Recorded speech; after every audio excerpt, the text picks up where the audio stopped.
दोस्तों हम में से बहुत से लोग एटीएम कार्ड का उपयोग करते हैं, लेकिन बहुत ही कम लोगों को पता होगा कि एटीएम कार्ड पर कितने तरह के चार्जेस लगते हैं। बिकॉज़ अगर हमें एटीएम कार्ड पर लगने वाले चार्जेस के बारे में पता हो तो शायद हम अपने एटीएम कार्ड का उपयोग सही तरीके से करें। आपको अगर नहीं पता है कि एटीएम कार्ड पर कितने तरह के चार्जेस लगते हैं तो इस वीडियो को कंप्लीट ज़रूर देखें। बिकॉज़ इस वीडियो में मैं आपको डिटेल में स्टेप बाय स्टेप बताऊँगा कि एक एटीएम या डेबिट कार्ड पर कितने प्रकार के चार्जेस लगते हैं, और आप इस चार्जेस को जानने के बाद उसी प्रकार से जो है अपने एटीएम कार्ड का उपयोग करेंगे। तो यह वीडियो काफ़ी ज़्यादा इन्फॉर्मेटिव होने वाला है आप लोगों के लिए। इस वीडियो को कंप्लीट देखना, और वीडियो में दी गई जानकारी आपको अगर थोड़ी सी भी पसंद आए तो यार वीडियो को लाइक ज़रूर कर देना। तो चलिए हम सबसे पहले समझ लेते हैं कि एटीएम कार्ड पर कितने तरह के चार्जेस लगते हैं। दोस्तों एटीएम कार्ड पर मुख्य रूप से जो है 4 तरह के चार्जेस लगते हैं। नंबर 1 है इश्यूएंस चार्ज। जब हम एटीएम कार्ड बनवाते हैं तो उसे जारी करवाने का भी चार्ज देना होता है। नंबर 2 पर है एनुअल चार्ज, यानी कि एटीएम या डेबिट कार्ड का वार्षिक शुल्क, सालाना शुल्क हमें देना होता है। नंबर 3 पर है रिन्यूअल या रिप्लेसमेंट चार्ज, यानी जब हमारा एटीएम कार्ड एक्सपायर हो जाता है तो उस टाइम पे हमें रिन्यूअल या रिप्लेसमेंट करा के दूसरा लेना होता है बैंक से, तो उसका चार्ज भी देना होता है। नंबर 4 पर है ट्रांजैक्शन चार्ज, जो कि सभी के लिए जानना बहुत ज़रूरी है। बिकॉज़ हम में से बहुत से लोग अपने एटीएम कार्ड का उपयोग एटीएम मशीन में धड़ाधड़ महीने में एक नहीं बल्कि दसियों बार कर डालते होंगे, और आपको नहीं पता होगा कि उनको महीने में एटीएम कार्ड की ट्रांजैक्शंस की लिमिट होती हैं, और उस लिमिट को अगर आप क्रॉस करते हैं तो उस पर चार्ज आपको प्रत्येक ट्रांजैक्शन के हिसाब से देना पड़ता है। तो वो हम सब आगे जानेंगे। पहले हम इश्यूएंस चार्ज की बात कर लेते हैं। तो 4 चार्जेस हो गए आपके। एक इश्यूएंस चार्ज, यानी जब आप एटीएम कार्ड बनवाते हैं तो उस समय जो चार्ज देना पड़ता है आपको वो, और दूसरा रिन्यूअल या रिप्लेसमेंट चार्ज, तीसरा है हमारा एनुअल चार्ज, और चौथा है ट्रांजैक्शन चार्ज। तो सबसे पहले वाले चार्ज पे हम आ जाते हैं, इश्यूएंस चार्ज पे। यानी जब आप एटीएम कार्ड के लिए आवेदन करेंगे तो बैंक आपको नया एटीएम कार्ड जारी करने का भी चार्ज लेता है। लेकिन दोस्तों मैं आपको यहाँ पर बताना चाहूँगा, बहुत सारे बैंक हैं जो अपने खाता धारकों को निःशुल्क एटीएम कार्ड उपलब्ध कराते हैं, मतलब आपसे कोई भी इश्यूएंस चार्ज नहीं लेते हैं। जैसे एसबीआई, पीएनबी, एचडीएफसी, तो ये कई सारे बैंक हैं जो आपसे इश्यूएंस चार्ज नहीं लेते हैं। बट आईसीआई एक ऐसा बैंक है जो कि 499 रुपये ज्वाइनिंग फ़ीस ले लेता है। अभी करंट न्यूज़ के हिसाब से आपसे जो है एटीएम कार्ड पर 499 रुपये की फ़ीस ले लेता है आईसीआई बैंक। और अदर बैंक हैं, जहाँ तक मुझे जानकारी में है, तो वो जो है आपसे इश्यूएंस चार्ज नहीं लेते हैं। तो आपका इश्यूएंस चार्ज कितना हो सकता है ये मैं आपको बता दूं। इश्यूएंस चार्ज एटीएम कार्ड का 100 रुपये से लेकर 500 तक के बीच का हो सकता है। वो कार्ड के हिसाब से ही बैंक तय करता है कि आपका कार्ड का प्रकार कौन सा है और उस पर कितना अमाउंट आपसे चार्ज किया जाएगा। तो कार्ड के हिसाब से इश्यूएंस चार्ज तय किया जाता है। बट ज़्यादातर बैंक निःशुल्क एटीएम कार्ड उपलब्ध कराते हैं अपने ग्राहकों को। अब हम बात करते हैं दूसरे चार्ज पे, जो कि है रिन्यूअल या रिप्लेसमेंट चार्ज।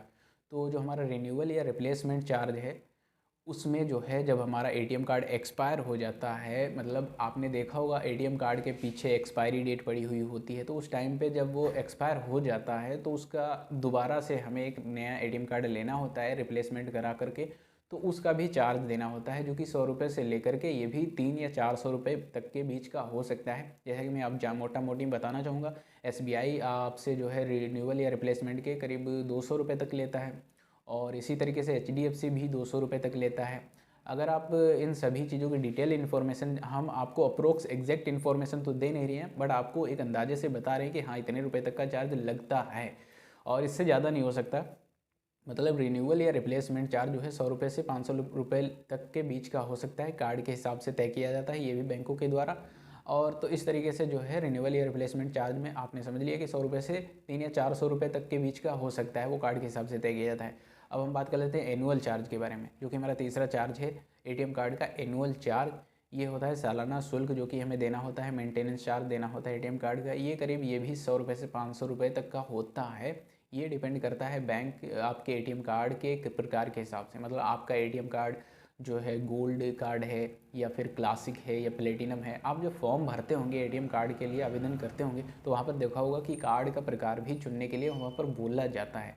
तो आप जिस प्रकार का हाई विड्रॉल लिमिट वाला अगर कार्ड टाइप चूज़ करते हैं, लेते हैं, तो उस पर ज़्यादा से ज़्यादा सालाना चार्ज देना होता है। अगर आप लो जो है कम विड्रॉल लिमिट वाला कार्ड चूज़ करते हैं, जैसे कि क्लासिक कार्ड होता है, तो उस पर कम जो है आपको एनुअल चार्ज देना पड़ता है। तो जैसे कि हमारा एसबीआई है, स्टेट बैंक ऑफ इंडिया, उस पर सालाना शुल्क लगता है वो 125 रुपये प्लस जीएसटी। और हमारा पीएनबी का प्लेटिनम कार्ड है, उस पर करीब 180 रुपये तक का चार्ज लगता है प्लस जीएसटी। तो इस हिसाब से हम कह सकते हैं कि यार और भी एक्सिस बैंक वगैरह हैं वो ज़्यादा से ज़्यादा चार्ज करते हैं एटीएम कार्ड के सालाना शुल्क का ज़्यादा चार्ज करते हैं। वो करीब 400 से 500 रुपये का कार्ड के हिसाब से ले लेते हैं।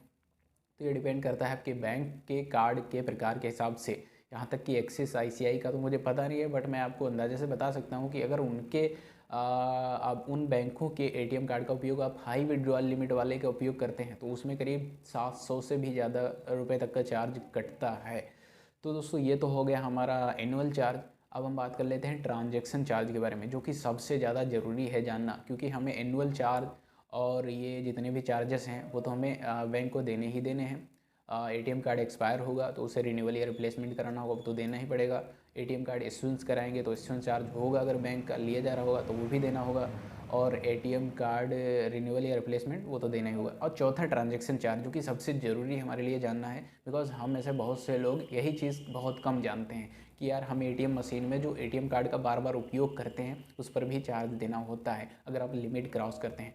तो आरबीआई ने सभी बैंकों से कह रखा है कि 5 ट्रांजैक्शन वो अपने खाता धारकों को फ्री में एटीएम मशीन से करने के लिए दे सकते हैं। तो मतलब जितने भी बैंक हैं बैंकों के एटीएम कार्ड का आप जो है एटीएम मशीन से 5 बार जो है ट्रांजैक्शन फ्री में कर सकते हो। 5 बार पैसे निकाल सकते हो। 5 ट्रांजैक्शन आप चाहे उसमें नॉन फाइनेंशियल हो या फाइनेंशियल हो, उससे कोई मतलब नहीं है। आप सिर्फ महीने में 5 ट्रांजैक्शन ही फ्री में कर सकते हो। इसके बाद जो आप ट्रांजैक्शंस करते हो, आप चाहे उस एटीएम मशीन से 500 रुपये निकालो या 1000 रुपये निकालो, तो आपको प्रत्येक ट्रांजैक्शन के हिसाब से आपको पे करना पड़ सकता है, चार्ज देना पड़ता है। वो चार्ज 5 रुपये से 25 रुपये तक के बीच का हो सकता है। ये मैं एसबीआई, पीएनबी और कुछ अन्य बैंकों की जानकारी बता रहा हूँ। और कुछ बैंकों के हाई जो है चार्ज देने पड़ते हैं, ज़्यादा रुपये चार्ज देने पड़ते हैं। तो यार ट्रांजैक्शन चार्ज को हमें काफ़ी ज़्यादा ध्यान में रखना होगा। आप अपने एटीएम कार्ड का 5 बार से अधिक अगर जो है उपयोग करते हैं किसी भी एटीएम मशीन में, बार बार ट्रांजैक्शन करते हैं, 5 बार से अधिक लिमिट हो जाती है तो आपको उस पर जो है चार्ज देना पड़ता है। वो आपके खाते से ही सारा पैसा कटता है। तो इसमें एक फाइनेंशियल और नॉन फाइनेंशियल 2 प्रकार के जो है ट्रांजैक्शंस होते हैं। फाइनेंशियल वो होता है जो मतलब कि जिससे हम पैसे जमा करते हैं एटीएम मशीन में या पैसे एटीएम मशीन से निकालते हैं, तो वो होता है फाइनेंशियल। और जो हम बैलेंस चेक करना या स्टेटमेंट देखना ये सारा होता है वो होता है नॉन फाइनेंशियल। तो नॉन फाइनेंशियल का चार्ज कम पड़ता है बट फाइनेंशियल का चार्ज बहुत ज़्यादा पड़ता है। तो जैसे कि हम एसबीआई की बात कर लेते हैं तो एसबीआई फाइनेंशियल चार्ज में 10 रुपये तक का चार्ज करता है। वो भी अगर आप एसबीआई के एटीएम मशीन से निकालते हैं तो। अगर आप एसबीआई के एटीएम मशीन से नहीं निकालते हैं, आपका एसबीआई एटीएम कार्ड है और आप किसी पीएनबी के एटीएम कार्ड से एटीएम मशीन से निकालते हैं पैसा, तो ऐसे में आपको 20 रुपये तक का चार्ज देना पड़ता है। और वहीं बात करें अगर नॉन फाइनेंशियल चार्ज की, तो अगर आप अपने एसबीआई एटीएम कार्ड के ज़रिए एसबीआई के एटीएम मशीन से ट्रांजैक्शन करते हैं तो उस पर आपको 5 रुपये तक का जो है चार्ज देना पड़ता है, जो कि नॉन फाइनेंशियल चार्ज है। वहीं दूसरे चार्ज के बारे में दूसरे बैंक के एटीएम मशीन से पैसे नॉन फाइनेंशियल ट्रांजैक्शन करने के बारे में बात करें तो उस पर करीब आपको 8 रुपये प्लस जीएसटी तक चार्ज देना पड़ता है। तो यार आपको ट्रांजैक्शन चार्जेस को काफ़ी ज़्यादा ध्यान में रख करके ही जो है अपने एटीएम कार्ड का उपयोग करना है। तो आज के इस वीडियो में मैंने आपको ये 4 तरह के चार्जेस के बारे में बताया और एक अप्रोक्स अंदाजे से मैंने बताया कि यार इतने रुपए से लेकर के इतने रुपए तक का चार्ज देना पड़ सकता है, आपको पड़ता है किसी बैंक का एटीएम कार्ड हो। तो इससे आपको एक आइडिया लग गया होगा कि यार एटीएम कार्ड फ्री नहीं होता है, हमें इस पर चार्जेस देने पड़ते हैं और चार्जेस देने पड़ते हैं तो उसी हिसाब से हमें अपने एटीएम कार्ड का उपयोग करना चाहिए।